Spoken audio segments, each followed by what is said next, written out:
Bonjour à tous, bienvenue à ce tout nouvel épisode de la balado On Jase là, l'émission où chaque semaine on prend un sujet qu'on démystifie pour vous.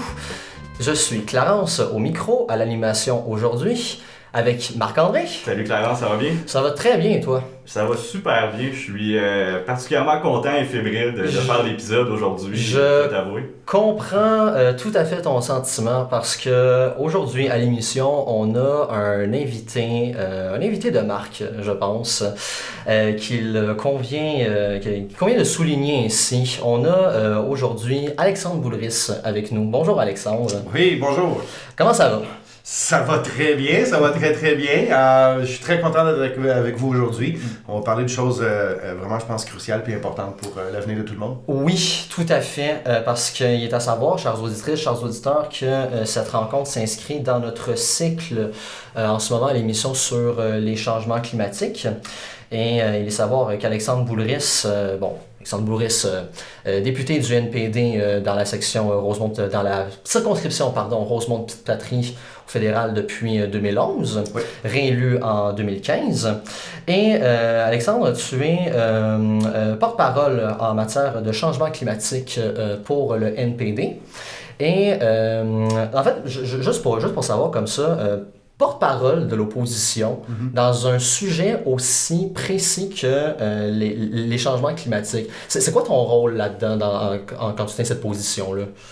Ben, premièrement, j'aimerais ça souligner le fait que quand Jack Meeting est devenu chef du NPD, oui. Il a demandé à tout le monde un petit peu quel portefeuille, quelle responsabilité, quel rôle on voulait jouer au sein du caucus. Moi puis mon équipe, on a demandé d'avoir le dossier environnement et changement climatique. Okay. C'est vraiment, pour nous, c'était important, puis c'est quelque chose depuis des années qu'on sent que, il résonne dans la circonscription, dans Rosemont-Petite-Patrie, okay. On reçoit énormément de correspondances quand on envoie des envois postaux et des coupons-réponses. Ça fait partie des réponses que les gens participent énormément, ils ont des choses à dire, que ce soit sur la protection des espèces, la biodiversité, la protection des lacs et des rivières, et oui, sur le réchauffement climatique. Donc, qu'est-ce que ça veut dire?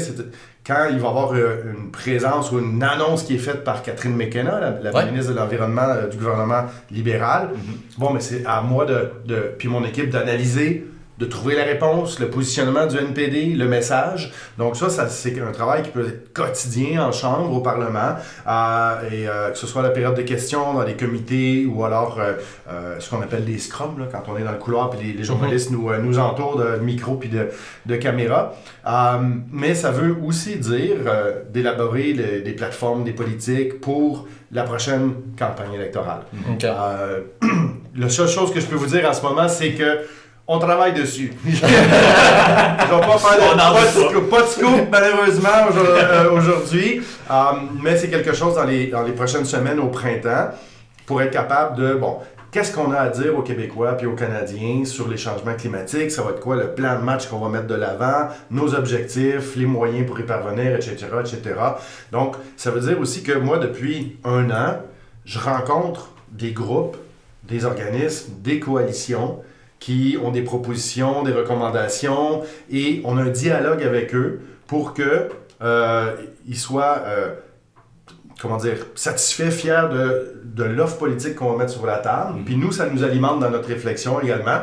Évidemment, on ne peut pas s'asseoir avec quelqu'un et dire « écris-moi tout, puis je vais être 100% d'accord. Ouais, » Non, c'est ça. Mais on s'inspire de ce qui se fait le mieux. On essaie de regarder aussi qu'est-ce que d'autres gouvernements ou d'autres partis de formation politique font dans le monde. Alors, tout ça, être porte-parole de l'environnement et changement climatique. C'est une sacrée job. À t'entendre parler, ça a l'air d'être assez chargé, mais c'est un truc que je remarque, c'est que c'est très multilatéral aussi. La base vient des préoccupations des gens qui habitent ta circonscription, oui.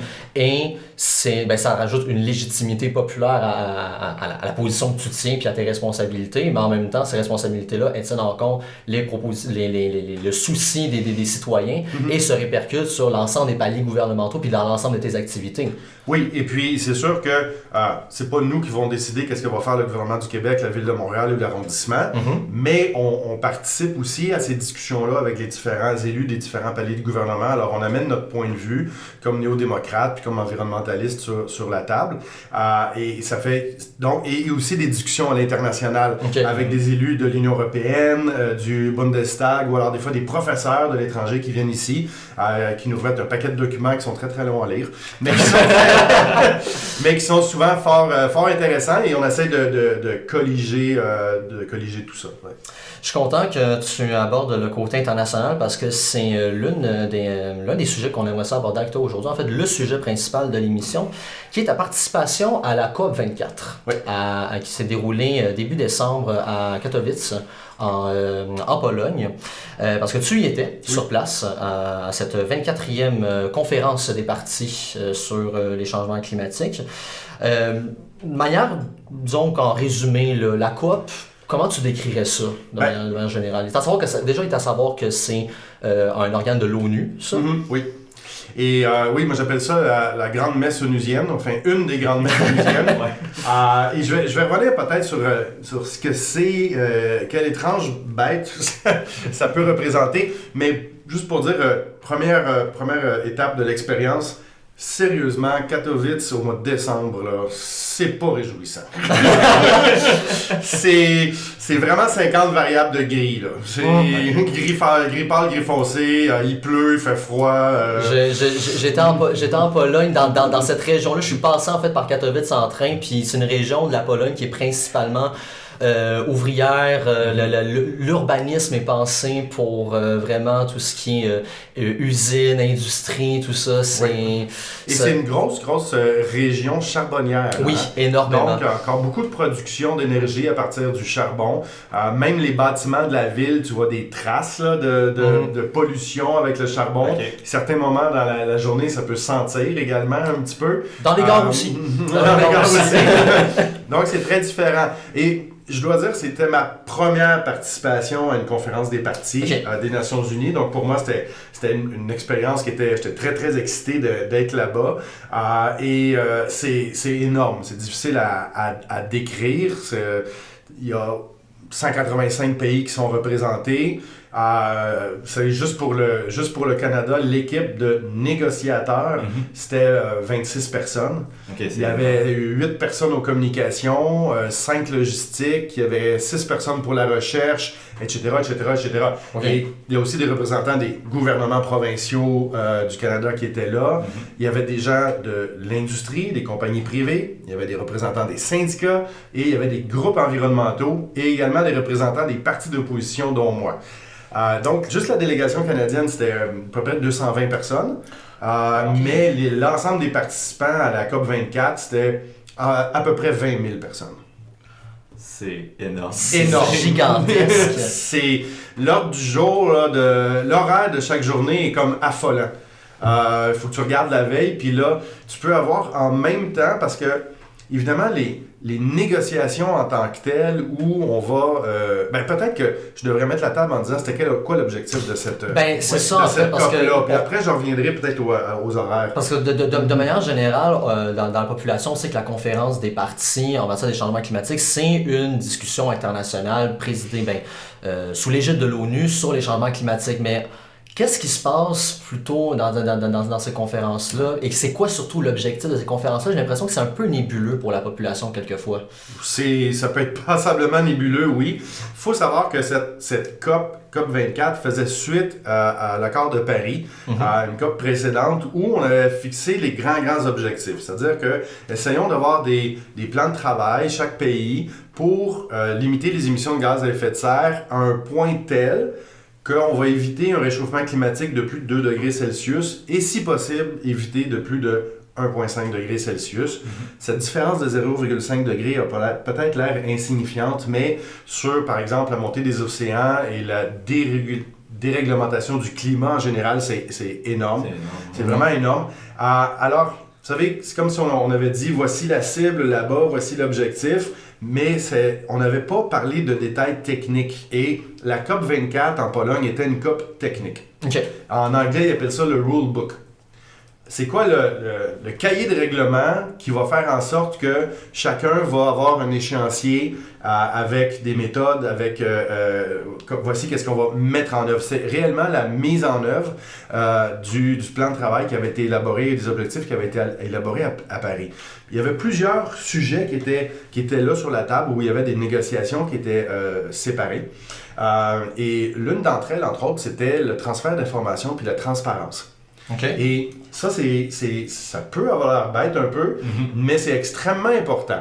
C'est extrêmement important dans la confiance que les pays ont, que l'autre pays est en train vraiment de faire qu'est-ce qu'il a dit qu'elle allait faire. Ouais. Parce qu'on sait que tous ces pays-là, on est dans un grand marché mondial, il y a de la compétition. Des fois, polluer, là, c'est un avantage compétitif. Et réduire la pollution, c'est un coût. Alors, si le voisin dit qu'il est en train de le faire, puis il le fait pas, donc, il améliore sa position compétitive. Et déjà, là, ça semble simple, mais c'est plus compliqué que ça. Parce que, vous savez, si on prend des gouvernements comme le gouvernement canadien, le gouvernement français, le gouvernement britannique, on a d'assez bonnes structures institutionnelles, puis des fonctionnaires, puis des ministères qui sont capables de vérifier les efforts qui sont faits, de mesurer, puis ensuite de ça, transmettre l'information aux pays voisins. Est-ce que le Sierra Leone est capable de faire ça? Est-ce que la République démocratique du Congo est capable de faire ça? Alors, des fois, tu as des problèmes de gouvernance qui font en sorte qu'ils ne sont pas capables de recueillir les données. Donc, on négociait la transparence, mais le principe de flexibilité dans la transparence. Ouais, c'est... C'est un terme assez chargé quand même. Oui, c'est quand même assez chargé. Et c'est intéressant parce que là, tu dis, oui, effectivement, si on n'a pas les capacités institutionnelles ou bureaucratiques, mais je ne dis pas ça dans un sens péjoratif, là, pour être capable d'avoir des données fiables, bon, qu'est-ce qu'on fait? Alors, on leur donne un temps d'adaptation pour être capable de s'ajuster puis d'avoir des ressources pour être capable de fournir des données fiables et comparables. Mais là, les pays, des fois plus pauvres en voie de développement, ils voulaient avoir cette flexibilité-là, mais pour toujours. Sans échéancier. Ouais. Alors là, les pays plus développés disaient « Wow! Pouce, mais pouce égal, là. » Puis rendu là, je sais pas si on allait avec la nomenclature de pays en voie de développement ou pays sous-développés, mais le gros éléphant dans la pièce, c'est la Chine, qui est considérée encore comme une économie en développement. Eux, ils sont où là-dedans? Parce qu'ils ont un État qui était très présent, on le sait, ils ont une bureaucratie assez bien développée. Ils étaient où là-dedans? C'était difficile avec eux au début parce qu'on connaît un peu le gouvernement chinois puis la transparence, c'est pas nécessairement son point fort. Non, effectivement. Pas exactement. Mais en même temps, les Chinois sont en train de prendre un virage massif vers les énergies renouvelables avec des investissements vraiment très importants. C'est les numéros 1 au monde. Au monde, là. Oui. Ce qui est quand même particulier lorsqu'on considère qu'ils sont également le pays le plus grand pollueur mondial aussi. Oui. Mais je pense que la réalité les a rattrapés aussi, même localement, parce qu'à un moment donné, quand tu peux plus ouvrir tes fenêtres des maisons, des appartements, parce que les gens sont en train de suffoquer, tout le monde doit porter des masques, ça a un impact très, très, très concret dans la vie des Chinois. Ouais. Donc, je pense qu'ils sont en train de prendre de bonnes décisions au point de vue énergie renouvelable.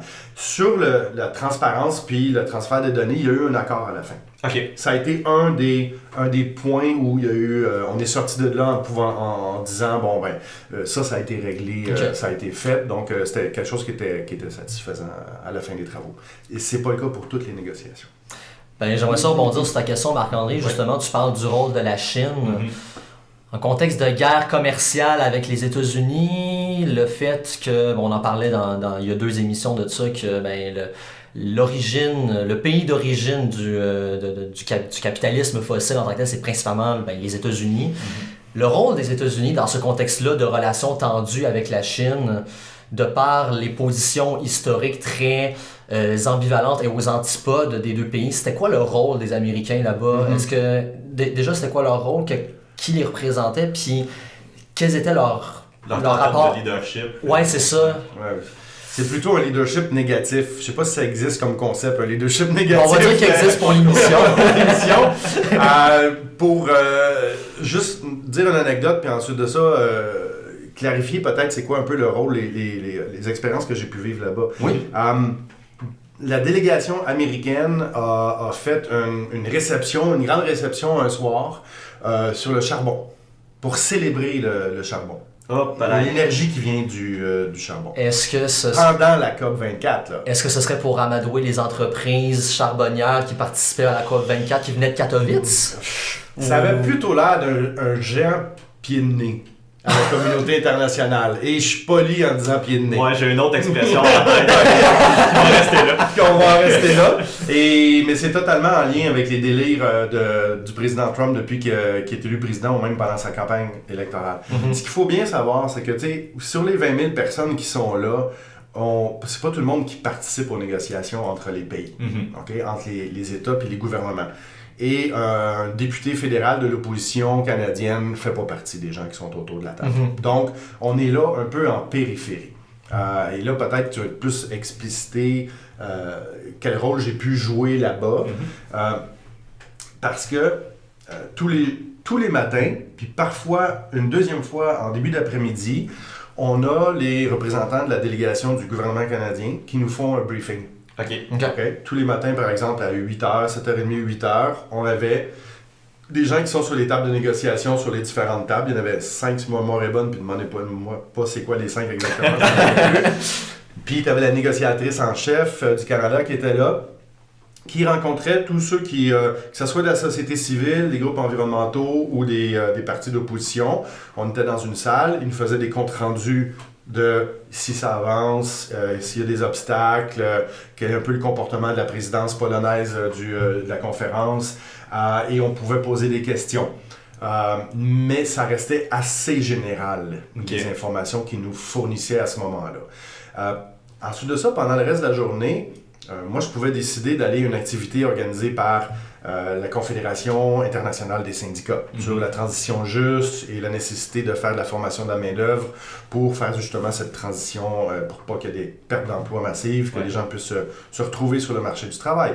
Ou alors aller rencontrer des gens qui sont des investisseurs, qui ont des firmes d'investissement internationaux, puis comment ils ont des nouveaux critères pour investir de manière responsable dans les énergies renouvelables, etc.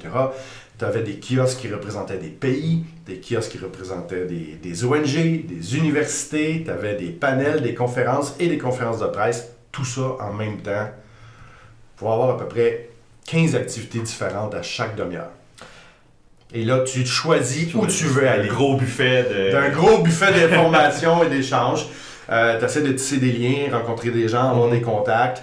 Et un des rôles que tu peux avoir, c'est quand tu parles à des universitaires, des investisseurs, de la société civile, des groupes environnementaux, ils te disent OK, ce qu'on entend, c'est que tel pays où on a de la difficulté, où le Canada est peut-être en train de céder sur telle chose, va donc parler à la ministre ou son chef de cabinet pour lui dire c'est important de rester ferme là-dessus, c'est une priorité pour nous.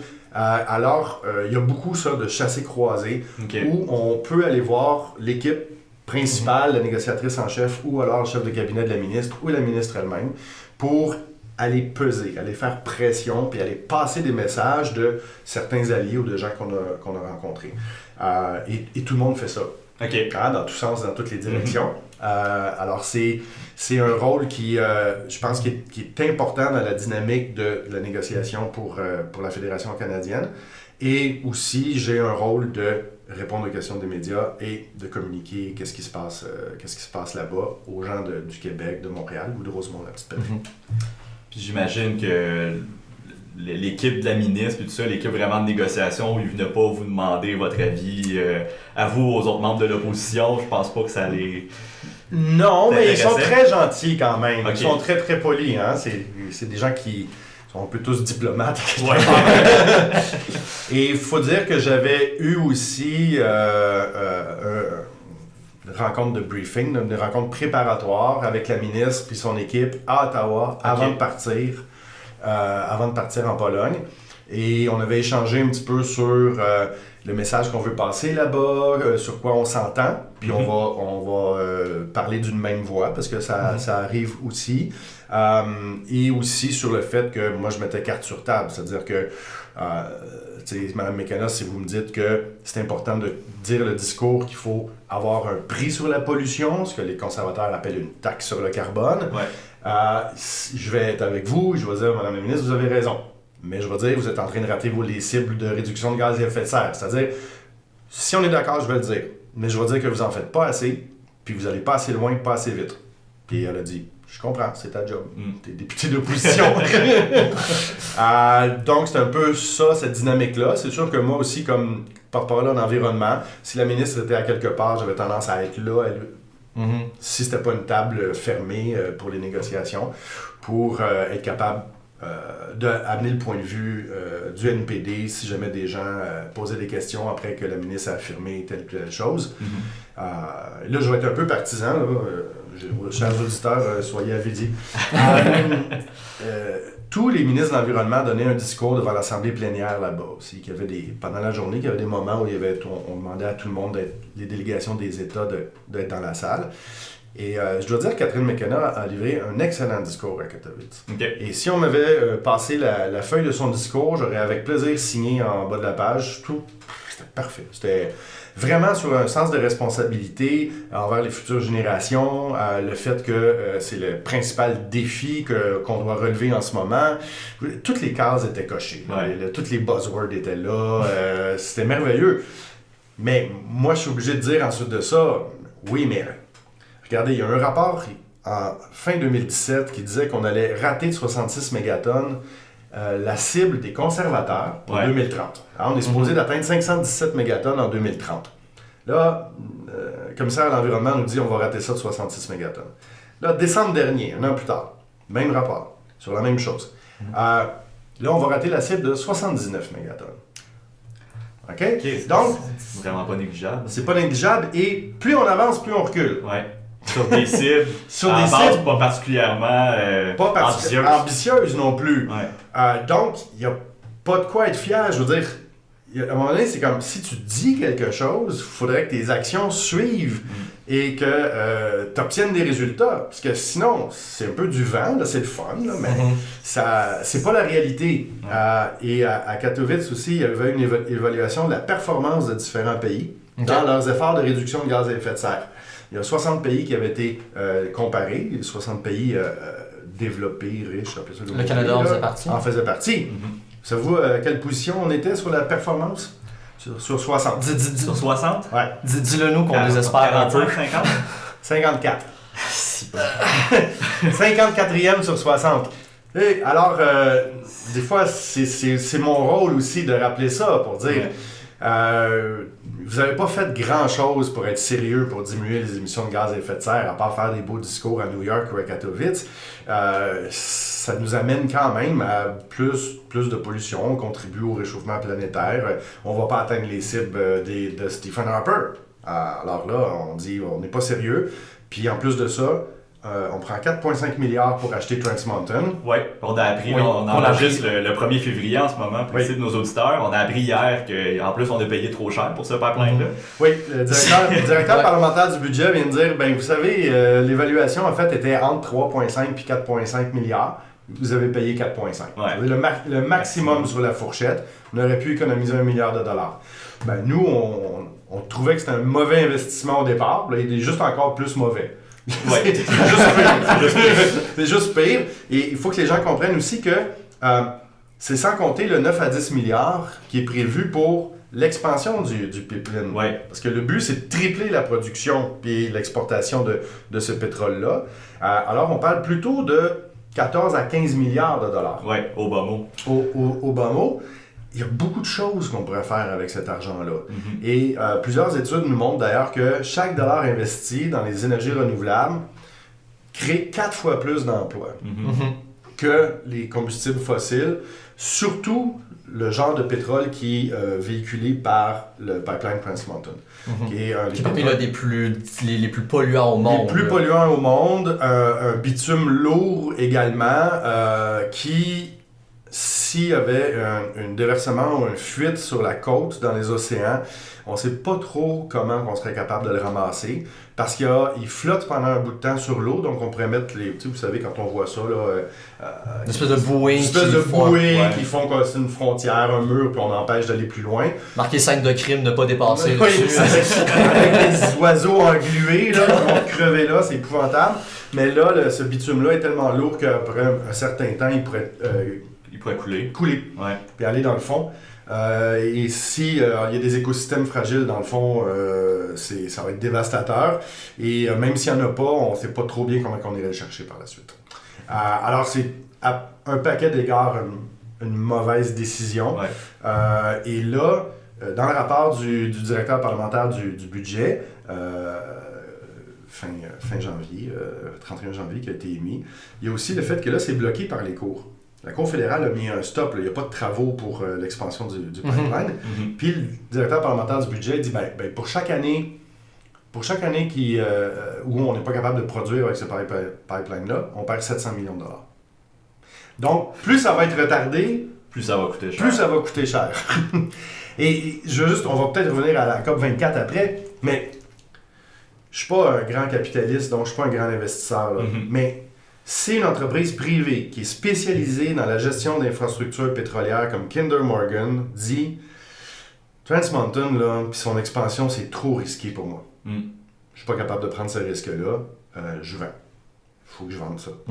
Et qu'il n'y a aucune autre compagnie privée en Amérique du Nord ou en Chine qui décide de l'acheter, ça doit être trop risqué. C'est un mauvais signe. C'est ça. Puis même dans une vision un peu plus moyen-long terme, c'est après ça, le gouvernement le dit, ils veulent le vendre éventuellement. À qui? De un, à qui? Et surtout, à quel prix? À quel prix? C'est sûr qu'ils font pas de profit là-dessus. Fait que là, c'est quoi le pourcentage de perte sur sa valeur? Parce que les futurs investisseurs privés qui pourraient être intéressés à l'acheter une fois que la construction va être terminée, ils vont savoir que le gouvernement fédéral va être dans une situation désespérée, qu'ils vont vouloir s'en débarrasser au plus vite, parce que c'est pas une infrastructure qui va être payante dans 40-50 ans, là. Peut-être une durée de vie de 20 ans, 30 ans max. Pourquoi je dis ça? Pas parce qu'il n'y aura plus de pétrole, parce que le jour où tu as une vraie chute de la demande mondiale de pétrole, le pétrole qui va être abandonné en premier par les marchés, c'est le pétrole qui coûte le plus cher à produire. Et c'est celui-là.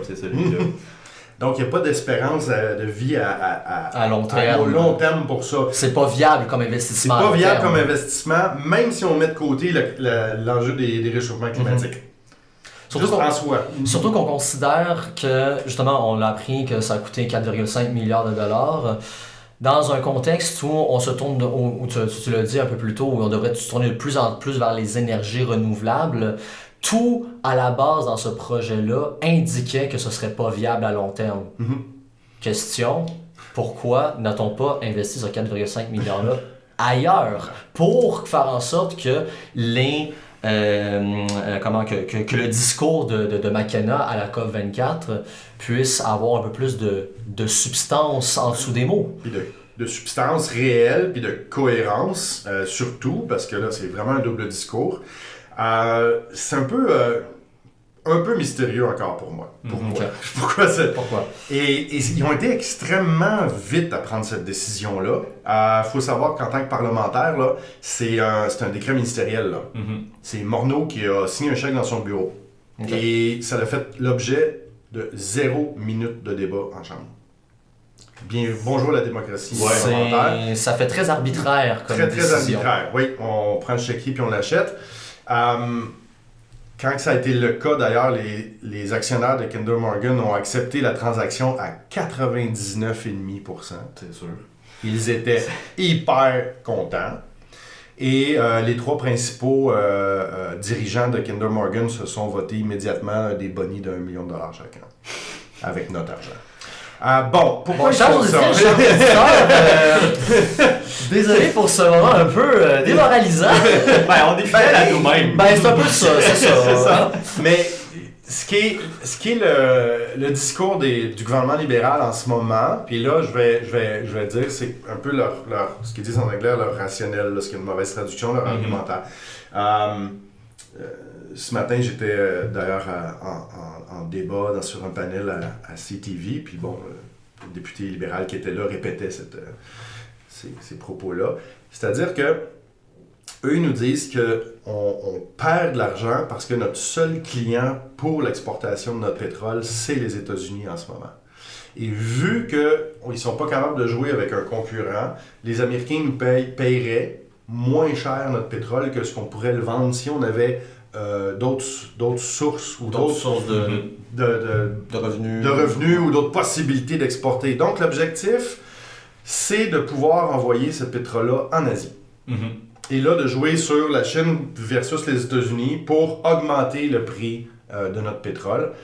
Mais les chiffres que nous donnent les libéraux sur combien d'argent on pourrait faire de plus en le vendant plus cher est contesté, entre autres, par le directeur parlementaire du budget qui dit que c'est beaucoup moins d'argent que ce que les libéraux nous disent. Et on a d'autres gens qui nous disent « Attention, pas sûr du tout que la Chine va vouloir payer plus cher de toute façon. » Mais non. Alors, c'est un méchant bargain, comme on dit. Oui, puis c'est quasiment un bluff, là. Vous savez pas quelle carte que j'ai, mais moi je le sais qu'ils sont pas bien bonnes. J'essaie de vous faire croire que ça vaut la... je vais vous rentrer dedans. Et en plus de ça, c'est un pétrole qui est vraiment fait pour l'exportation. Il n'y a pas de raffinage qui est fait en Colombie-Britannique, donc il n'y a pas d'emplois non plus à long terme qui sont maintenus là. C'est pas très avantageux, mais disons que leur argumentaire est basé sur le fait que on est pris avec un marché unique qui est les États-Unis en ce moment. Donc, si vous rencontrez un ami libéral, vous saurez exactement ce qu'il va vous dire. Puis pour faire un lien vers la COP24, est-ce que j'imagine que de la part de la société civile, des ONG, des professeurs, c'était assez décrié, cet achat-là du pipeline par le gouvernement?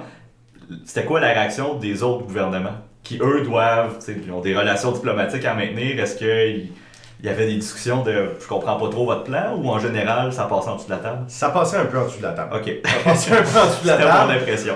Puis pour eux autres, c'est un peu de la politique intérieure canadienne, puis tu es là pour parler de d'autres enjeux, notamment... par exemple, il y avait des discussions sur les investissements des pays plus développés, plus riches, vers les pays en développement, pour les aider à faire la transition. Puis justement, dans quel genre de projet on va investir. Il y a eu un accord là-dessus. Je pense que c'est 100 milliards de dollars dans X nombre d'années qui vont être transférés dans les prochaines années. Le Canada a sa part là-dedans aussi. Mais là, il faudra voir dans le détail quel genre de projets vont être financés ou pas. Mais ce qui est une excellente idée, parce que c'est toujours le débat qui existe depuis Rio, il y a une vingtaine d'années. C'est-à-dire, les pays en voie de développement nous regardent puis nous disent « c'est parce que du charbon puis du pétrole, vous n'avez utilisé en Moses là, pour devenir riche puis bâtir vos économies. » Dont certains viennent de nous, sur notre sol. Sur notre sol. Puis là, ils disent « nous, on n'aurait pas le droit... » Il y a comme une espèce d'injustice historique qui se mêle à une espèce de compétition économique qui fait en sorte que... Le colonialisme, l'exploitation des pays du tiers-monde et le fait que, nous autres aussi, on veut se développer, mais là, vous nous dites qu'on ne peut pas le faire en utilisant le charbon et le pétrole, on va bien, mais aidez-nous à faire ce passage-là. Donc, il y a quand même un certain montant d'argent qui est relativement important qui est prévu là-dessus.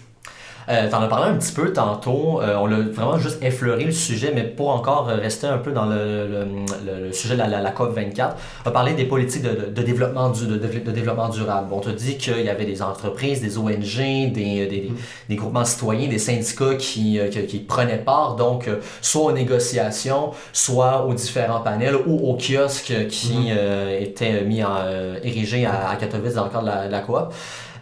Ces discussions-là autour du développement durable, est-ce que ça aboutit à quelque chose? Est-ce qu'on en parle de manière vraiment sensible? Je dirais qu'on en parle de manière sensible et avec de plus en plus d'exemples positifs et intéressants dans le monde.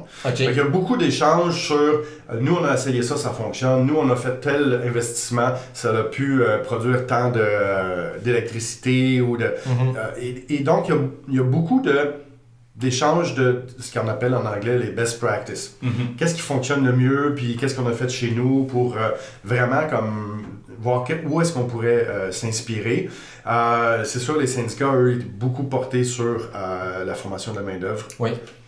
Je pense qu'on veut éviter, je vais donner un exemple québécois, c'était la bonne décision à prendre d'interdire l'amiante. C'était la bonne décision à prendre de ne plus continuer à utiliser ce matériel-là. Parce que ça tuait du monde. C'est dangereux. C'est vraiment ça. Argument, ça tue du monde. Oui. Logique. Les pauvres travailleurs qui ont pogné l'amiantose et qui sont décédés de ça, il y en a un paquet. Et c'est extrêmement dommage. Mais par contre, regardons, je ne sais pas si vous avez déjà été à Thetford Mines.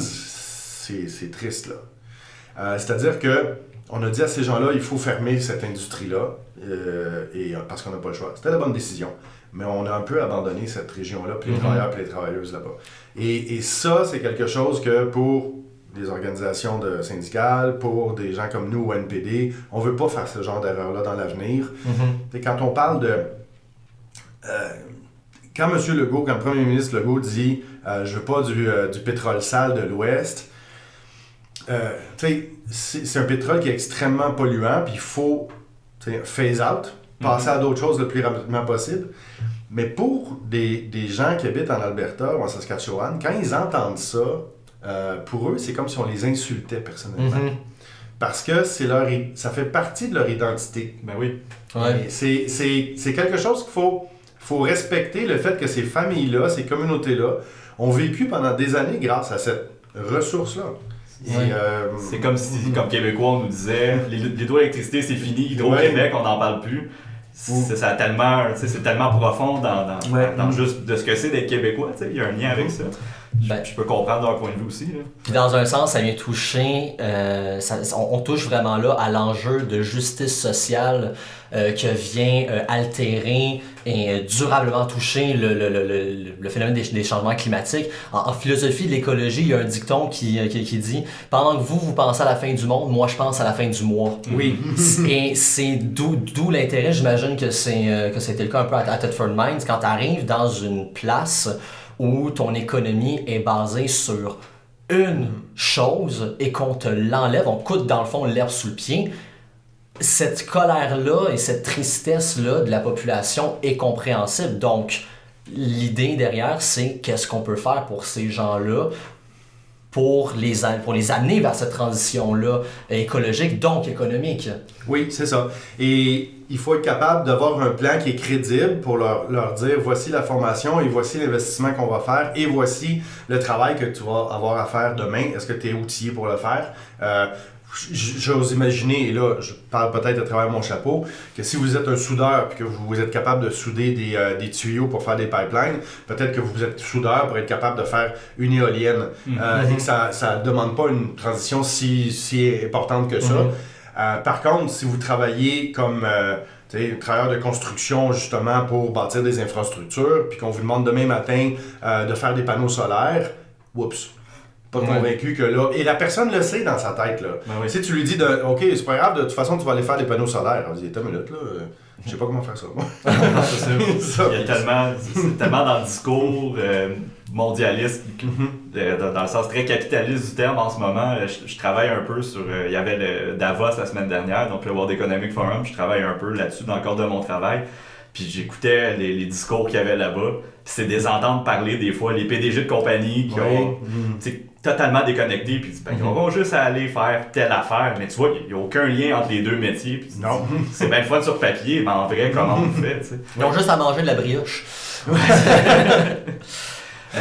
En lien un peu avec ce que tu viens de soulever, Clarence, je me demandais si ça avait été discuté. Il y a eu des études qui sont sorties, qui ont commencé à sortir l'an dernier. C'est encore préliminaire, mais sur des doutes en fait sur le développement durable, sur la possibilité d'une croissance économique verte. Donc, qui dit que ce qu'il voit pour l'instant, c'est que si on continue avec le modèle capitaliste qu'on a en ce moment, on peut pas conjuguer ça avec lutter contre les changements climatiques. Est-ce que c'est quelque chose qui commence à être discuté à la COP? Ça, dans les discussions de couloir, oui, un peu. Okay. Je dirais que c'est quand même encore très minoritaire. Okay. Le mood d'ambiance, si vous me permettez l'expression, c'est plutôt utiliser les entreprises privées, les lois, les investissements pour être capable de faire les choses différemment. Mais oui, j'ai lu une couple d'articles sur ça aussi, tu sais, un capitalisme vert serait un oxymoron, là, tu sais, ou un truc, un truc absurde, impossible qu'on a comme créé de toutes pièces, parce que cette espèce, la volonté de profit à court terme de manière effrénée et l'idée de croissance infinie fonctionne pas avec les ressources limitées de la planète. Non, tout à fait.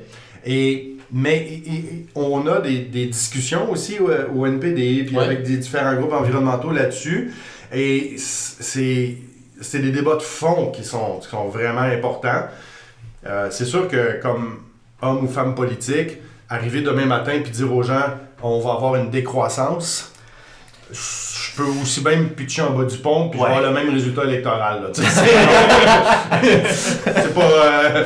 Mais il faut y réfléchir. La question se pose. Est-ce que c'est possible d'avoir une croissance qui serait une croissance humaine autre que la production, la consommation accrue de biens? Par exemple, on peut avoir une croissance de musiciens, je pense. Puis ça, je suis pas sûr que ça pollue beaucoup. Peut-être qu'on peut avoir une croissance de psychologues. Ou de clowns. Et là, je ne parle pas ici de Maxime Bernier. Non, pardon, excusez-moi. C'est correct. Mais, je pense que vous me comprenez parce que si c'est plutôt dans le tertiaire, dans les services, est-ce qu'on peut envisager une croissance là qui nous permettrait d'éviter le piège de produire plus, consommer plus. Mais c'est très important. Je pense que, je vais citer, c'est rare que je fais ça, mais c'est une note de bas de page dans un livre de Karl Marx à un moment donné, puis qui avait dit, si le capitalisme est capable de créer des besoins, il va être capable de se renouveler. Et je pense que depuis une couple d'années, là, on regarde les bébelles qui sont mises en vente, puis le besoin des fois que les gens vont aller acheter puis changer rapidement leur...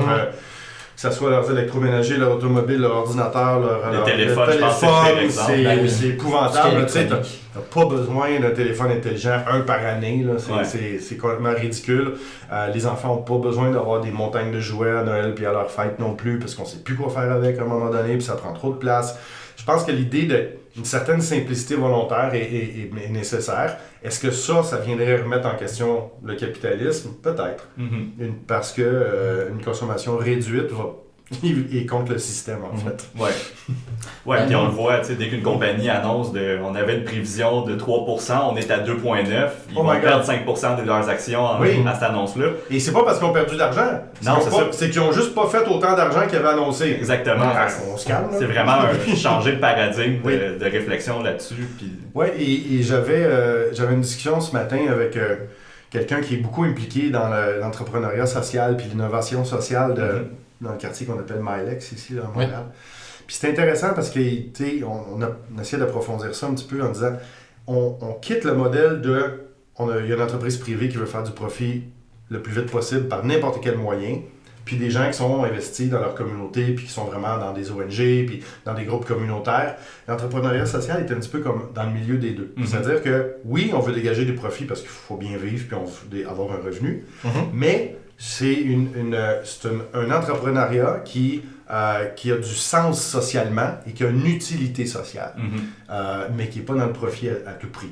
Oh my God, des entrepreneurs comme ça, là, j'en veux des millions. Oui, puis on a, je veux dire, le Québec, c'est un des endroits où il y en a le plus aussi, au Canada, mais même dans le monde, on est assez reconnu là-dessus depuis des décennies maintenant. On a juste à penser à Desjardins qui a un lien avec le fonds vert Desjardins, Desjardins qui est un outil coopératif majeur, qui est très important.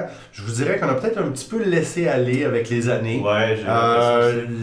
La participation citoyenne dans les assemblées générales est assez faible. D'ailleurs, c'est un de mes projets de retraite de prendre le contrôle d'une caisse pop. Selon moi, c'est un scoop. Selon moi, j'amène 35 de mes chums là, quand j'ai 65 ans, puis on gagne les élections, puis on prend le contrôle de la caisse. Soyez avisés. J'aimerais savoir ça.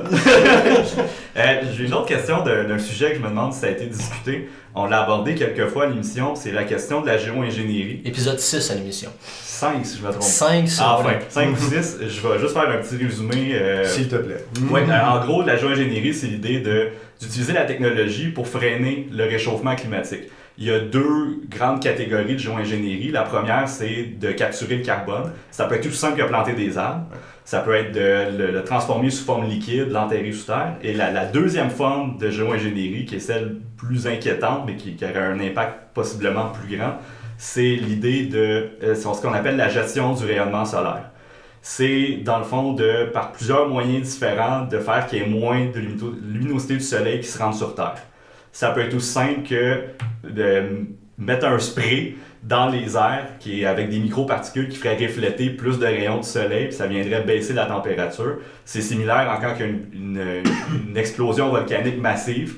On a vu que ça avait baissé la température mondiale durant une année, au début des années 90. C'est le genre de discussion qui commence à avoir dans les milieux académiques sur quels moyens pourraient être utilisés. Puis certains sont assez faibles en coût. On parle de quelques dizaines de milliards seulement par année, ce qui est minime à l'échelle globale. Mais il y a beaucoup de risques reliés à ça sur c'est quoi les impacts, par exemple, sur la saison des pluies. Ou après ça, c'est comment on vient gérer ça. Comment est-ce que les pays se décident de OK, on va garder le thermostat à 1 degré. Ou moi, j'aimerais mieux l'avoir à 1,5. Ou là, c'est qu'est-ce qu'un pays va agir seul. Il y a énormément de questions là-dessus. Puis j'ai l'impression, puis c'était ma conclusion de l'émission qu'on a faite là-dessus, c'est une de mes peurs, c'est qu'on arrive, par exemple, en 2050, qu'on est rendu à un réchauffement de 2,5 degrés. Puis là, on se dit, OK, il faut agir maintenant parce que les conséquences sont désastreuses. Puis que là, bam, en 5 ou 10 ans, on décide, on fait ça, on n'est pas vraiment prêt. Est-ce que ça commence à être discuté un peu à des endroits comme la COP? Ben, je pense que je t'entends parler là, sur la réduction de la luminosité ambiante en étant capable de filtrer ou de masquer en partie la lumière du soleil. La seule chose qui me vient en tête, c'est le film de Walt Disney où Mickey Mouse essaie de devenir un sorcier. Là. Ouais. Fantasia. Ouais, ça finit mal cette affaire. Ouais, ça, c'est très inquiétant. Là. C'est très inquiétant. Et écoute, ça, là, je n'avais pas entendu parler. OK. Mais ça me semble la folie furieuse. Ouais. Parce que justement, les impacts collatéraux, les effets non prévus, j'ai l'impression que la liste peut être très très longue. Ouais. Et ça peut être très grave. Ouais. Mais la plantation d'arbres ou la captation du carbone, le mettre liquide puis l'enfouir sous terre, oui. On en parlait, je pense, aussi dans le rapport du GIEC assez récemment. Il semblerait que planter des arbres, c'est l'affaire la plus simple puis on sait que ça marche. Et en plus, ça a des bons effets sur un paquet d'autres choses, là, les écosystèmes, les animaux et nos balades en forêt. Donc, c'est bon pour la vie en général. Et sur la captation du carbone, pour le mettre liquide, il y a des entreprises là-bas qui en parlaient, un peu de gens. Il y a quand même beaucoup de doutes là-dessus. Okay. C'est comme c'est vu un peu comme on n'est pas sûr que ça marche tant que ça. Qu'est-ce que ça va faire une fois que c'est dans le sol? Ouais. Surtout si c'est dans le sol longtemps.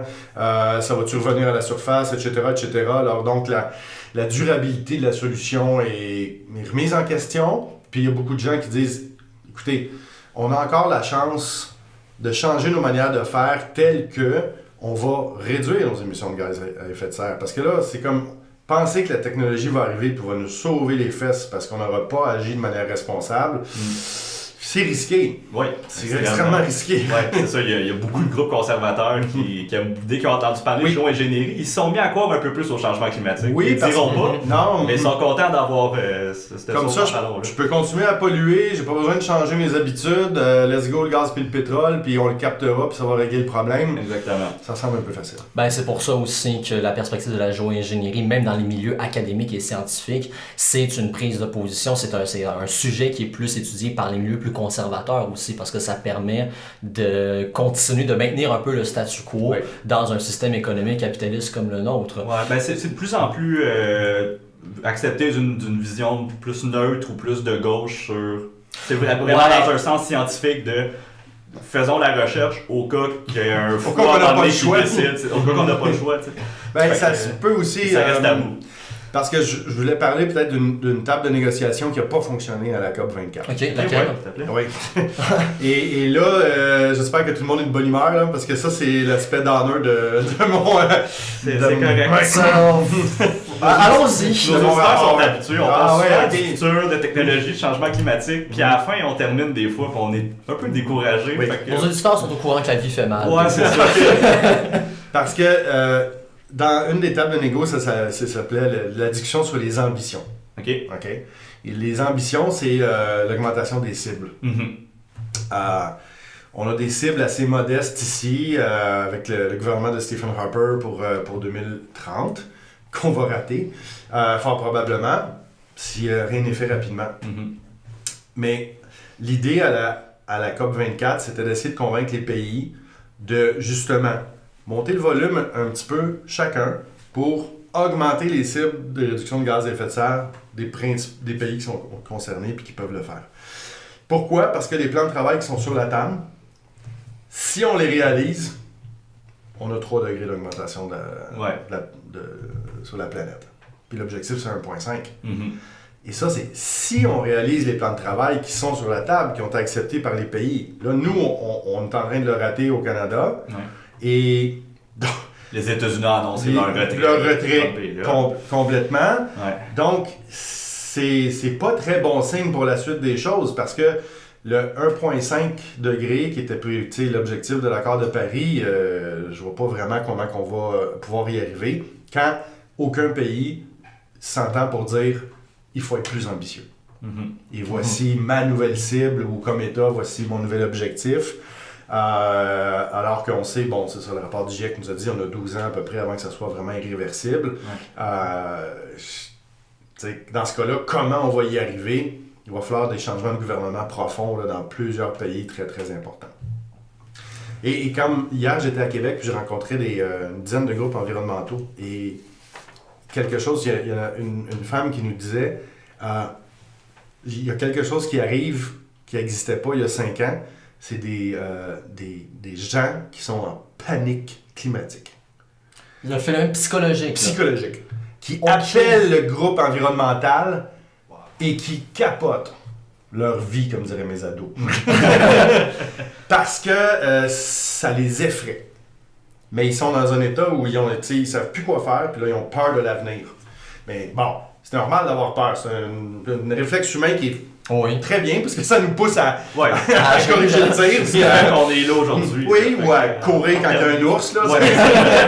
Va-t'en, tu sais.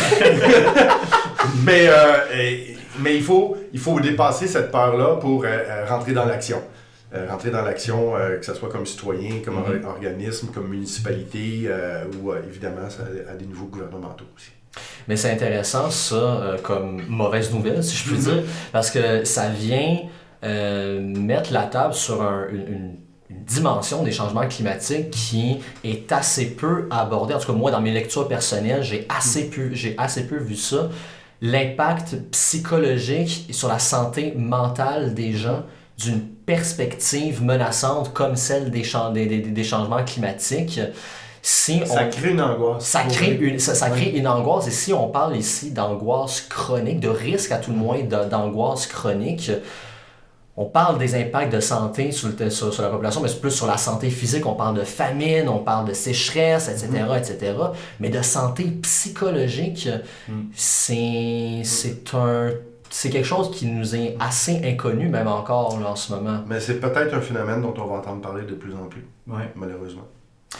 Tu parlais justement, on t'a parlé du discours de McKenna, tu as parlé de la structure un peu de la COP, quel était son but, qu'est-ce qui a été réussi, qu'est-ce qui a été moins bien réussi. J'aimerais ça te poser la question non seulement en tant que député fédéral du NPT, mais également en tant que citoyen. Quel bilan tu tires de la COP 24? Ben, c'est ça, c'est un bilan mitigé. Okay. Évidemment, quand une grande conférence internationale comme ça se termine, tous les pays ont tendance à vouloir se péter les bretelles puis dire mission accomplie, on est bon, on a fait des choses, tout ça. Je pense qu'il faut gratter un petit peu plus que ça puis voir que on a manqué des occasions importantes à Katowice. Et moi, je remets un peu en question l'utilité d'une si grosse machine que ça. Voilà. Okay. C'est une de nos questions. C'était une de nos questions. Bon, excusez-moi, j'ai devancé le c'est excellent. Parce que, vous voyez, je pense que tout le monde, les auditeurs, tout le monde, on prend 20 000 personnes à travers le monde, on met ça dans des avions. Oui. On met ça dans des avions pour aller jaser pendant 2 semaines. Si ça donne pas des super bons résultats, je suis pas sûr.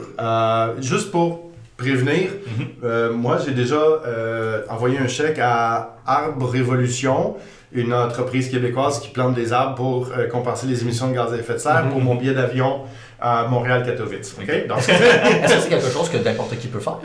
N'importe qui. Ok, d'accord. Moi, ça fait des années, avec mon bureau, à la fin de l'année, on fait un bilan carbone de nos transports.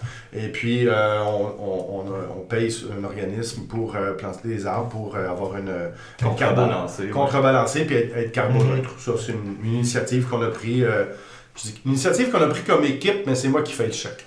C'est moi qui paye. C'est une bonne façon de gérer les transports de tout le monde. Ouais, c'est ça. La chance que j'ai, moi, par contre, c'est que j'ai un tout petit comté. Hein, fait que le printemps et l'été, je fais la plupart de mes voyagements à bicyclette, en vélo. C'est meilleur pour ma santé, puis c'est plus le fun. Mais j'ai des collègues, j'ai un bon collègue, Nathan Collin, qui représente le nord de la Colombie-Britannique. Lui, sa circonscription est plus grande que la Pologne. Ouais. Oh mon Dieu! Donc, Je pense à Roméo Saganache, oui. C'est à peu près la grosseur de la France. Exactement. Non, on avait regardé l'autre fois, Roméo Saganache, je pense que c'est 770 000 km². Puis moi, c'est 11. 11 km². Je sais pas. Pour un même bassin de population, à peu près, si c'est pas davantage. Il y a beaucoup ici. C'est ça. Ben, c'est ça la blague. Je dis que ici, dans Rosemont Petite Patrie, c'est 3 parce que on met les gens les uns par-dessus les autres, en fait. On a plusieurs couches. Ouais, c'est ça. Et c'est vrai, hein? Vous avez habité un 3e étage. Donc, ouais. Mais pour revenir, c'est ça, c'est que est-ce que amener tous ces gens-là est absolument nécessaire?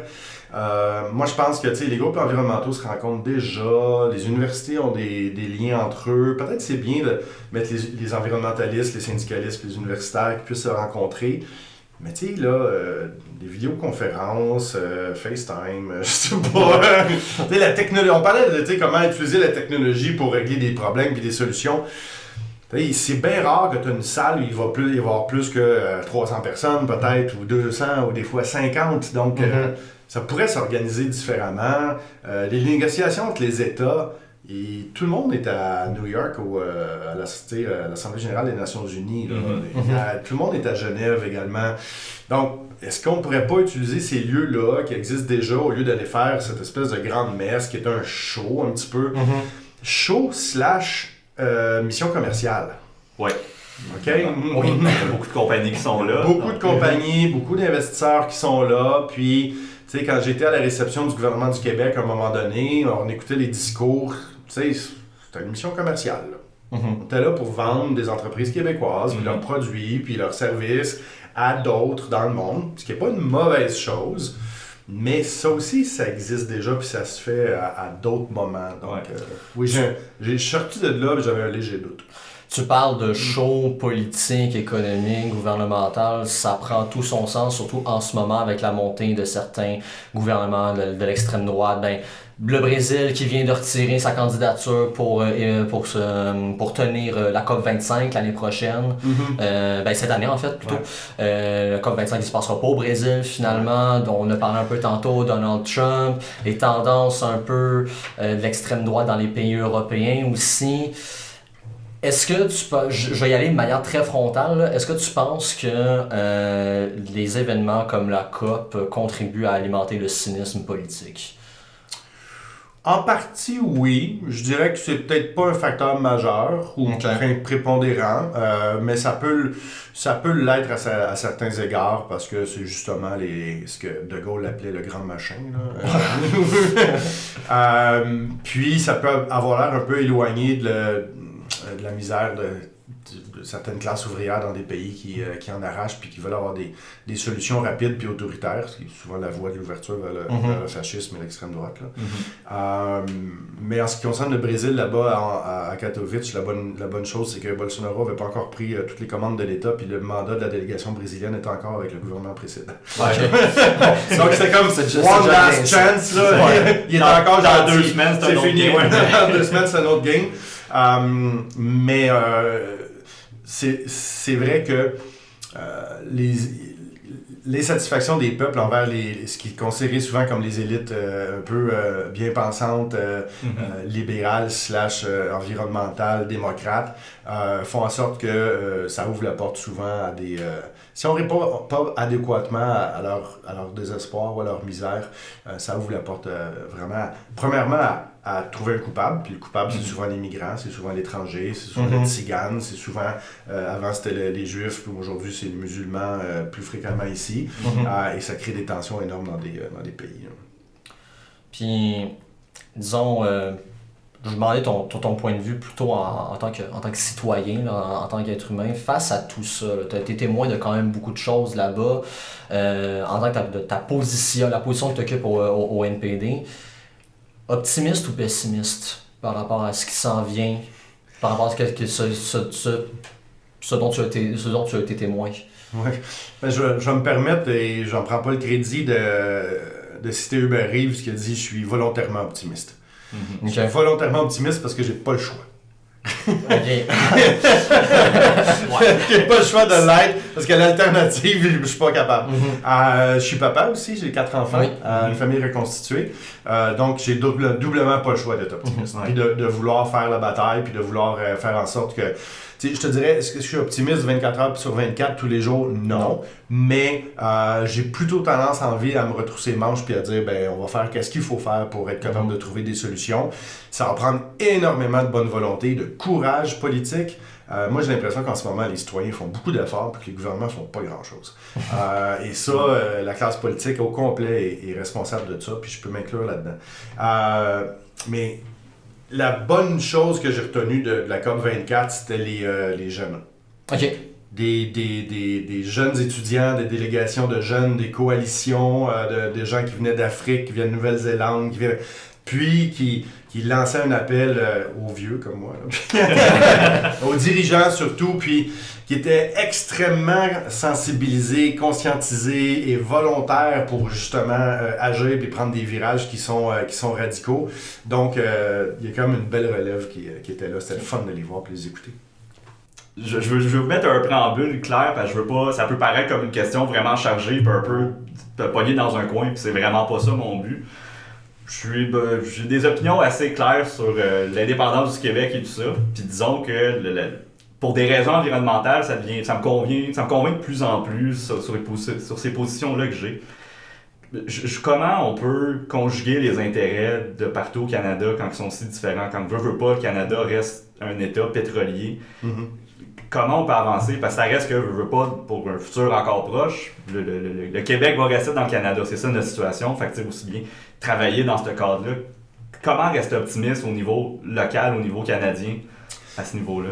Bien, je pense que moi, je vais te répondre ce que Jack Layton disait puis qu'il a dit aux Québécois en 2011 puis que les gens ont bien reçu puis entendu, c'est justement travaillons ensemble.